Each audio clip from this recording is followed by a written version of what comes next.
አሰላሙ አለይኩም ወራህመቱላሂ ወበረካቱ። ውድና የተከበራችሁ የቻናል ቤተሰቦች ሰላም ብያለሁ። ሁላችሁንም ለዚህ ቻናል አዲስ ከሆናችሁ ላይክ፣ ሸር፣ ሰብስክራይብ ያደርጋችሁ አበረታቱኝ። ወደ ሀገሬ ልጆች ዛሬም እንደ ወትሮዬ እንፋሎት የተሰኘው ተከታታይ ትረካ ክፍል 4 ይቀጥላል።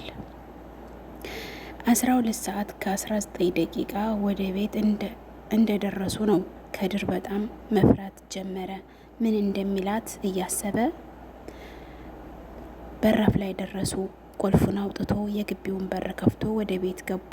የሀሊማ የመጀመሪያ ስራዋ ወደ ማዕድ ቤት ሄዶ እናቷ መፈለግ። እንደተለመደው ድምፅ ሳታሰማ ገባች። እናቷ የለችም። ከድር ሀሊማ ብሎ ሲጠራት ዝም በል ኡሚን ላስደነግጣት ነው። ከድር ሳያስበው አለቀሰ። እዛው ባለችበት ትቷት ወደ ሳሎን ገባ። ሀሊማ በድጋሚ ወደ ሳሎን ድምፅ ሳታሰማ ገባች። ቤቱ በጣም ይቀፋል። ሀሊማ ባባ እናቴ የለችም እንዴ? ደግሞ ለምን ዛሬ ቁርአን አልተከፈተም? ለምን ይከፈታል አላት። ቤታችንን ከሰይጣን ለመጠበቅና ቤታችን ኑር እንዲሆን ማን ነው እንደዚህ ያለሽ ብሎ ጠይቃት። እናቴ ናታ። ከድር ከተቀመጠበት ተነስቶ ቁርአን መክፈት ጀመረ። ሀሊማ እሱን እዛው ትታው ወደ መኝታ ቤት መራመድ ጀመረች። እንዴ በፊቱ በዝግታ እየተራመደች ወደ መኝታ ቤቱ ለመግባት በሩን ጠጋ ስታደርገው ድንገት እዛ መኝታ ቤት ውስጥ ያየችው ነገር አስታወሰች። በጣም ጮኸች። ከድር ከተቀመጠበት ዘሎ ተነሳ። ወደ መኝታ ቤቱ ሄደ። ሀሊማን ቀረብ ብሎ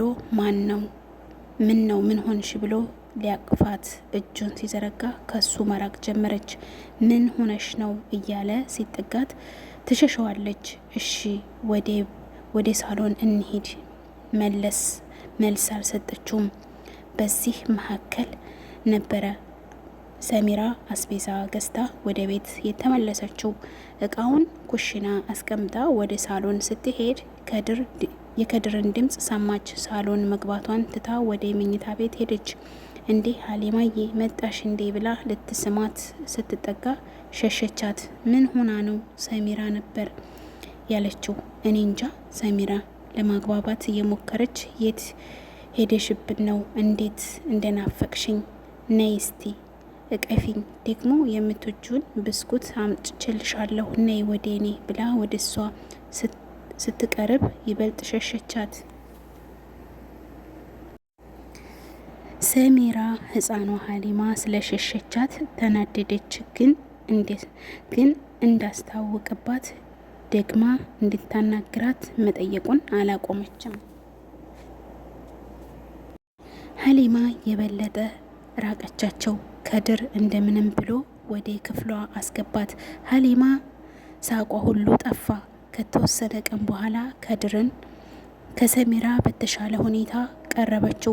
እሱንም ቢሆን አንዳንድ ነገሮችን ሲጠይቃት ከመመለስ ውጭ ምንም አታወራውም። ጊዜው ክረምት አልፎ በጋ የሚገባበት የመስከረም ወር ነው። ሀሊማ አንደኛ ክፍል የምትገባበት አመት ነው። ትምህርት ሊጀመር 2 ቀናቶች ብቻ የቀሩት። ከድር ለሀሊማ የሚያስፈልጋትን ነገር በሙሉ ገዝቶላት ቢሆንም ሀሊማ ብዙም ደስተኛ አልነበረችም። ሰሚራና ከድር ጭቅጭቃቸው ከቀን ወደ ቀን እየባሰበት መጥቷል። ከድር ከሰሚራ ጋር አንድ አልጋ ላይ ላለመተኛት ለራሱ ቃል ገብቷል። ሰሚራና ከድር ራሳቸውን ባልና ሚስት ብለው ሰይመዋል። ግን ምንም አይነት ቃል ኪዳን የላቸውም። ዝም ብለው ነው አብረው የሚኖሩት። ሁለቱም ብዙም የሃይማኖት እውቀት የላቸውም። በዘፈቀደ ነው የሚኖሩት። ሰሚራም ከከድር ጋር መኖር የሰለቻት ትመስላለች። ህፃን ሀሊማ ብቸኛ የምትቀርባትና የቀረቻት ዘመድ ፋጡማ ነች። ፋጡማ ልጠይቃቸው እነ ሀሊማ ጋር በሄደች ቁጥር ዘይነባን አታገኛትም። የት ናት ብላ ስትጠይቅ የሆነ ምክንያት ፈጥረው ይነግሯታል። ባይዋጥላትም እሺ ከማለት ውጭ ምርጫ የላትም። ፋጡማ ወደ ቤት በምትመጣበት ጊዜ ሰሚራ ከቤት ትወጣለች። እንደዚህ የተባለ 3 አመታት አለፈ። ሀሊማ አሁንም ቢሆን ከሰሚራ ጋር ምንም አይነት ንግግር የላቸውም። እንደውም የበለጠ አቂማለች። ሰሚራን ለመበቀል ወስናለች። ሀሊማ ውጤቷ ብዙም አሪፍ አይደለም። ጓደኛዋም ሆነ ትንሹም ቢሆን የምትቀርበው ሰው የለም። ሁሉም ቢሆን ብቻዋን ናት። መንታ እህትና ወንድሟ 4 ዓመት አልፏቸዋል። ትምህርት ጀምረዋል። ሀሊማ የእናቷን ያህልም ባይሆን ትንከባከባቸዋለች፣ ታስጠናቸዋለች። ሀሊማ 5ኛ ክፍል ከገባች በኋላ ግን ውጤቷ በጣም አሪፍ መሆን ጀምሯል። ከበፊቱ በጣም ተሻሽላለች። እህትና ወንድሞቿ KG3 ጨርሰው 1ኛ ክፍል ሊገቡ ነው። ሀሊማ ደግሞ የ8ኛ ክፍል ብሔራዊ ፈተና ወስዳ ውጤት እየጠበቀች ነው። ሀሊማ እድሜዋ በጨመረ ቁጥር ሙሉ በሙሉ የእናቷን መልክ እየያዘች ነው። ከድር አንዳንዴ ሀሊማን ሲመለከታት ሚስቱ ዘይነባን ትመስለውና ይደነግጣል። ለተወሰነ ሰዓታት በትኩረት ከተመለከተችው የሰራውን ነገር የምታውቅበት ይመስለዋል እና ከፊቷ ዘወር ይላል። ከድር አሁንም ቢሆን ሀሊማን ምንም እንደማታውቅ ነው የሚያስበው። አንድ ቀን ከድር ሌላ ቀን ከስራ ከሚመለስበት ሰዓት ቆየ። ሀሊማ እየጠበቀችው ነው። ሰዓቱ እየመሸ ነው። እህትና ወንድሟ ተኝተዋል። ለምን እስከሚመጣ አልጽፍም ብላ አሰበች። ሀሊማ የህይወት ታሪኳን ትጽፋለች። ከልጅነቷ ጀምሮ ያሳለፈችውን ነገር ትጽፍ ነበረ። የቀን ውሎዋን ለመጻፍ ወደ ክፍሏ ገብታ መጻፍ ጀመረች። የተወሰነ ከጻፈች በኋላ እዛው ዲያሪዋ ላይ ሆና እንቅልፍ ይዟት ሄደ። ከድር ከተወሰነ ደቂቃ በኋላ መጣ። ሀሊማን ሳሎን ሲያጣት ወደ ሀሊማ ክፍል ሄደ። ሀሊማ ዲያሪዋ ላይ እንደተኛች ናት። ፋጡማ ከቅርብ ቀን ጀምሮ ታማለች። ከቀን ወደ ቀን በሽታዋ እየባሰባት ነው። ጠያቂ ዘመድ አይዞሽ እያለ ከጎኗ የሚሆን ሰው የላትም። ሀሊማ አሁንም እንደተኛች ናት። ከድር ወደ ሀሊማ ክፍል ሄዶ ሲያንኳኳ መልስ የለም። በሩን ለመክፈት የበሩን መክፈቻ ተጭኖ በሩን ለመክፈት ሲሞክር ዛሬ ፋጡማ ከሌላው ቀን በተለየ በጣም ታማለች። ሰዓቱ መሽቷል። ከድር ጋር ለመደወል ስትሞክር ስልኳ ለመደወል የሚያስችል ያህል ሂሳብ አልነበረውም። ይቅርታ፣ ያለዎት ቀሪ ሂሳብ አነስተኛ ነው፣ እባክዎን ሂሳብዎን ይሙሉ። ፋጡማ ህመሙን እየባሰባት ነው። ቤት ውስጥ ማንም የለም።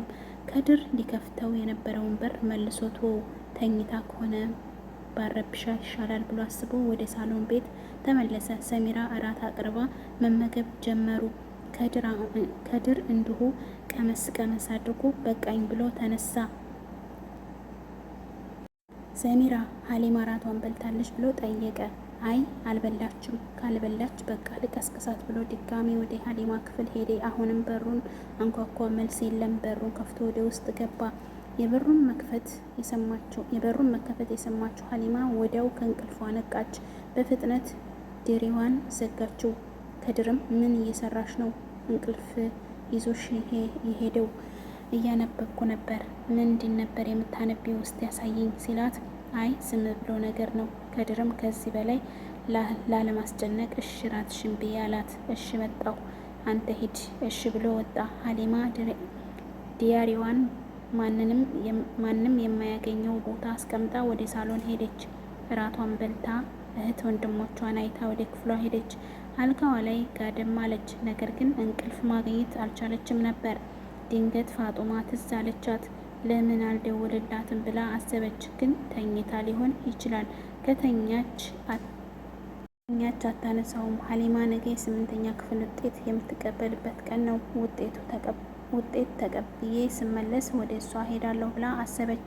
ሀሊማ ከተወሰነ ጊዜ በኋላ ስለ እናቷ የሆነውን ሁሉ ለፋጡማ ነግራታለች። ፋጡማ በይበልጥ እንዳማት ያደረጋት ይህ ዜና ነበረ።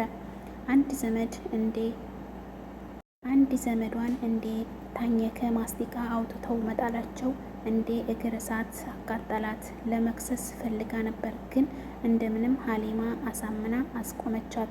ፋጡማ እና ሀሊማ ሰሚራንም ከድርንም ለመቀበል ወሰኑ። ነገር ግን ለመቀበል ከፈለሽ ትምህርትሽ ላይ አሪፍ ውጤት ለመበቀል ከፈለሽ አሪፍ ውጤት ማምጣት አለብሽ። ምክንያቱም ጥላትሽን በቅድሚያ የምትበቀየው የአንችን ስኬት በማሳየት ነው ብላት ነበረ። ሀሊማም በራስ ተነሳሽነት ውጤቷ ቢስተካከልም በይበልጥም ሞራል የሆናት ግን የፋጡማ ምክር ነበረ። ውድ ቤተሰቦቼ ክፍል 5 ይቀጥላል። እስከዛው ሰላም ሁኑልኝ።